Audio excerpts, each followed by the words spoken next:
Greetings. It's Eric Bakker, the Naturopath, coming to you.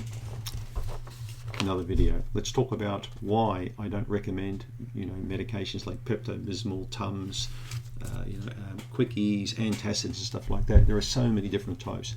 This is a huge money spinner for many companies. As I've always mentioned, go to the supermarkets and have a look at the medication sections, the drug sections, or Walgreens if you're in the States. Go to a chemist basically. The supermarkets are interesting. If you go there and have a look at the section, to see what kind of medications they sell for people, you'll see rows and rows and rows and bottles of antacids.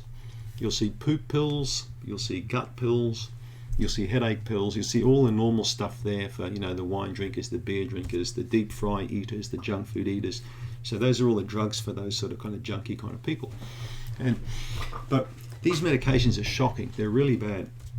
Relying on them long term is one of the biggest health mistakes you can make, because you're going to constantly undermine the function of your stomach and small intestine by putting a drug in there that actually does exactly the opposite of what you want that system to do. It's almost like driving a car and having a problem, and it's saying, going to the car yard saying, what the hell, something wrong with this car. So then the guy sells you a Lamborghini or a Ferrari. He says, this is what you want. Okay, and then you drive it and you realize there's something wrong with it, and the guy says, I'll show you how to fix it. We'll just get this huge big piece of iron and we'll just throw it out the back of the car, and you can drag that along. That'll slow it down a bit. If it's going too fast for you, mate, we'll just put 1,000-pound weight on the back. You can drag that along the road. That is stupidity. To me, that's the same way of thinking as relying every day on Tums or Pepto or junk like this. Okay, you've got a perfectly good system and you're ruining it and retarding it by putting a drug in there. But what this will do, it will give you instant relief, and this is why people have it, because having that hot liquid coming up the esophagus, okay, it's shocking. It's probably like a volcano erupting inside you. It's terrible. I've had heartburn. I've had bad reflux in my 20s, shocking heartburn. I know exactly what it's like. It's like you've got this fountain, this lava fountain coming up. So anything you can do to relieve that instantly, is a winner. Okay, it's a winner. It's like people going to the casino and putting in a coin and winning $20. Wow, I'm going to make millions of dollars. I'm a winner. You're not a winner. You're a fool, But people like to be fooled, right? They love to be fooled. They love to think if they can take this pill, they'll cure this disease. You never cure any disease with these medications. In fact, you suppress the symptom, which is what you're trying to achieve. But in the interim, you're wrecking your health. Now, let me explain why you're wrecking your health and why I don't like these drugs. They lower the acidity of the stomach and the small bowel. That is bad because the acidity is there for many different reasons.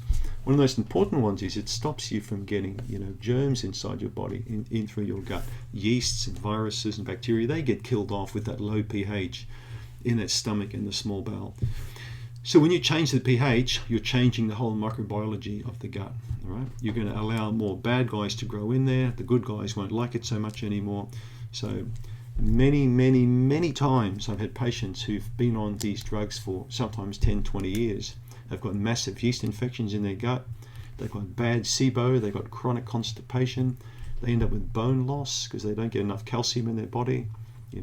They get mineral deficiencies because they've made their stomach too alkaline, so they can't absorb what they want from their food anymore. So they get insomnia.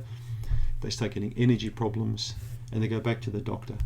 Oh, I know what's wrong with you. You need an antidepressant and you need the sleeping tablets. That's what's going to cure your disease. Yeah, right, okay.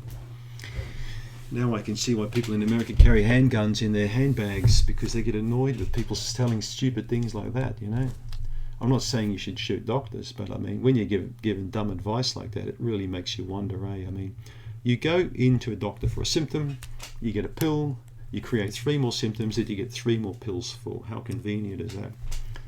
Don't fall for it. All right.